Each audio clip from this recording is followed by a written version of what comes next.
TV20 Kannada ವಾಹಿನಿಗೆ ಸ್ವಾಗತ.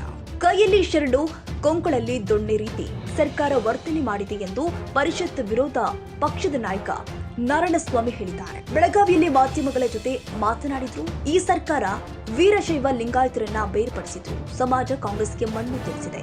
ಈಗ ಮತ್ತೆ ಅದೇ ಕೆಲಸ ಮಾಡ್ತಾ ಇದೆ. ಸ್ವಾಮೀಜಿಯನ್ನ ತಲೆಯ ಮೇಲೆ ಹೊತ್ತು ತೀರುತ್ತಿದ್ದ ಕಾಂಗ್ರೆಸ್ ನಾಯಕರು ಎಲ್ಲಿ? ನಮ್ಮ ಪಕ್ಷದ ನಾಯಕರು ಇಂದು ಸಮಾಜದ ಜೊತೆಗೆ ಇದ್ದಾರೆ. ಪಂಚಮಸಾಲಿ ಸಮಾಜಕ್ಕೆ ಮೀಸಲಾತಿ ಕೊಡಬೇಡಿ, ಹಿಂದುಳಿದ ವರ್ಗಗಳ ನಾಯಕರು ಹೇಳಿದ್ದಾರೆ. ಪತ್ರ ಟ್ವೀಟ್ ಮಾಡಿಸಿದ್ದು ಯಾರು? ಸಿಎಂ ತಮ್ಮ ಶಿಷ್ಯನಿಂದ ಮೂಲಕವೇ ಪತ್ರ ಬರೆಸಿದ್ದಾರೆ ಎಂದು ಆರೋಪಿಸಿದ್ರು. ಗಾಯಾಳುಗಳು ಎಲ್ಲಿದ್ದಾರೆ? ಕಿಡ್ನಾಪ್ ಮಾಡಿರೋ ಅನುಮಾನ ಇದೆ. ಆಸ್ಪತ್ರೆಗೆ ಹೋಗೋ ಅಂದ್ರೆ ಅವರು ನಾಪತ್ತೆಯಾಗಿದ್ದಾರೆ. ಗಾಯಾಳುಗಳು ಎಲ್ಲಿದ್ದಾರೆ ಹೇಳಿ? ಇಲ್ಲವೇ ಸದನದ ಹೊರಗೆ ಒಳಗೆ ಪ್ರತಿಭಟನೆ ಬಿಸಿ ತಟ್ಟಲಿದೆ ಎಂದು ಎಚ್ಚರಿಸಿದ್ರು. ಇವತ್ತೇನು ವೀರಶೈವ ಸಮಾಜದ ಮೇಲೆ ಸರ್ಕಾರ ಗದಾ ಪ್ರಯೋಗ ಮಾಡಲಿಕ್ಕೆ ಪ್ರಾರಂಭ ಮಾಡಿದೆಯೋ ಇದು ಹೇಗಿದೆ ಅಂತಂದರೆ, ಮಾನ್ಯ ಅಶೋಕ್ ಅವರು ಹೇಳಿದರು, ಕೈಯಲ್ಲಿ ಶರಣು ಕಂಕಳಲ್ಲಿ ದೊಣ್ಣೆ ಅಂತ ಹೇಳ್ತಾರಲ್ಲ, ಇದಕ್ಕೆ ಸರಿ ಸಮಾನವಾಗಿದೆ. ಇದೇನು ಹೊಸದು ಏನೂ ಅಲ್ಲ.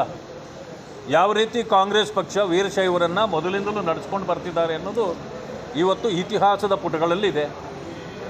ಜೊತೆಗೆ ಮಾನ್ಯ ಮುಖ್ಯಮಂತ್ರಿಗಳಾಗಿರ್ತಕ್ಕಂಥ ಸಿದ್ದರಾಮಯ್ಯನವರು ಅವರ ಮೊದಲ ಅವಧಿಯಲ್ಲಿ 13ರಿಂದ 18ರವರೆಗೆ ಹೇಗೆ ನಡ್ಕೊಂಡಿದ್ದರು ಅಂತಕ್ಕಂಥದ್ದು ಕೂಡ ಗೊತ್ತಿದೆ.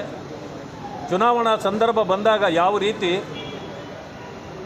ವೀರಶೈವರನ್ನು, ಲಿಂಗಾಯತರನ್ನು ಬೇರ್ಪಡಿಸುವ ಕೆಲಸವನ್ನು ಮಾಡಿ ಆವತ್ತು ಆ ಸಮುದಾಯ ಅವರಿಗೆ ಮಣ್ಣು ತಿನ್ನಿಸಿದ್ದು ಗೊತ್ತಿದೆ. ಹೀಗಿದ್ದರೂ ಕೂಡ ಇವತ್ತು ಮತ್ತೆ ಇದೇ ರೀತಿ ಅವರನ್ನು ಒಡೆಯುವ ಕೆಲಸವನ್ನು ಮಾಡ್ತಿದ್ದಾರೆ. ಒಂದು ಕಡೆಯಿಂದ ಯಾರ್ಯಾರು ಕಾಂಗ್ರೆಸ್ನಲ್ಲಿರ್ತಕ್ಕಂಥ ಸಮುದಾಯದ ಲೀಡರ್ಗಳು ನಮ್ಮ ಸರ್ಕಾರ ಇರುವಾಗ ಬೀದಿಯಲ್ಲಿ ನಿಂತು ಏನು ಘೋಷಣೆಗಳನ್ನು ಕೂಗ್ತಿದ್ರು, ಸ್ವಾಮೀಜಿಯವರನ್ನು ತಲೆ ಮೇಲೆ ಹೊತ್ಕೊಂಡು ಓಡಾಡ್ತಿದ್ರು, ಎಲ್ಲೋದ್ರಿ ಈಗ ಅವರೆಲ್ಲ? ಯಾಕೆ ನಿಮಗೀಗ ಸ್ವಾಮೀಜಿ ಬೇಕಾಗಿಲ್ವಾ? ಇದ್ದಕ್ಕಿದ್ದಾಗೆ ಸ್ವಾಮೀಜಿಯನ್ನು ಬೀದಿಯಲ್ಲೇ ಬಿಟ್ಟು ಹೋಗಿದ್ದೀರಲ್ಲ.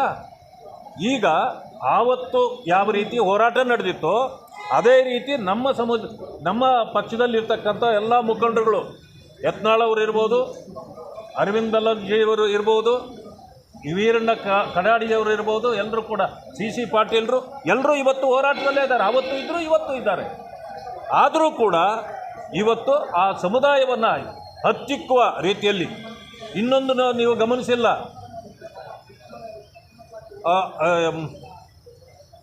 ಪತ್ರಗಳು ಬರೆದಿದ್ದಾರೆ. ಯಾರು ಪತ್ರ ಬರೆದಿದ್ದಾರೆ ಗೊತ್ತಾ? ಪಂಚಮಶಾಲಿಯವರಿಗೆ ನೀವು ಮೀಸಲಾತಿಯನ್ನು ಕೊಡಬಾರ್ದು. ಇವರಿಗೆ ಕೊಡೋದ್ರಿಂದ ಆಗೋ ಅನ್ಯಾಯ ಯಾರಿಗೆ ಅನ್ಯಾಯ ಆಗುತ್ತೆ? ಹಿಂದುಳಿದ ವರ್ಗಗಳ ನಾಯಕರು ಯಾರು ಪತ್ರ ಬರೆಸಿರೋದು? ಟ್ವೀಟ್ ಮಾಡಿರೋದು ಯಾರು? CM ಟ್ವೀಟ್ ಮಾಡಿದ್ದಾರೆ. ಮುಖ್ಯಮಂತ್ರಿಗಳೇ ಈ ರೀತಿ ಅವರ ಶಿಷ್ಯರುಗಳ ಕೈಯಲ್ಲಿ ಪತ್ರಗಳನ್ನು ಬರೆಸಿರೋದು. ಅಂದರೆ ಒಂದು ಕಡೆ ತೊಟ್ಟಲನ್ನು ತೂಗೋದು, ಒಂದೊಂದು ಕಡೆ ಚಿವುಟೋದು. ಹಾಕಿದ್ದಾರೆ. ಆಮೇಲೆ ಈಗ ಮುಖಂಡರುಗಳೆಲ್ಲ ನಾವು ಸೇರಿ ಯಾರು ಗಾಯಾಳುಗಳಿದ್ದಾರೋ ಅವ್ರನ್ನ ನೋಡಬೇಕು ಅಂತ ಹೇಳಿದ್ರಿ, ಹೊರಟಿದ್ವಿ. ಈಗ ಅವರು ರಾತ್ರಿ ನಾಪತ್ತೆ ಆಗಿದ್ದಾರೆ. ಎಲ್ಲೋಗಿದ್ದಾರೆ ಅಂತ ಗೊತ್ತಾಗ್ತಾ ಇಲ್ಲ. ಅಂದರೆ ಮುಖ್ಯಮಂತ್ರಿಗಳು ಅವರನ್ನು ಕಿಡ್ನಾಪ್ ಮಾಡಿಸಿ ಎಲ್ಲೋ ಇಟ್ಕೊಂಡಿದ್ದಾರೆ ಅಂತ ಕಾಣುತ್ತೆ. ನಾವು ಬಿಡೋದಿಲ್ಲ, ಅವ್ರನ್ನ ತಂದು ಮುಂದೆ ಬಿಡ್ರಿ. ಇಲ್ಲಿ ಎಲ್ಲಿ ತೊಗೊಂಡೋಗಿ ಇಟ್ಟಿದ್ದೀರಿ ಹೇಳ್ರಿ.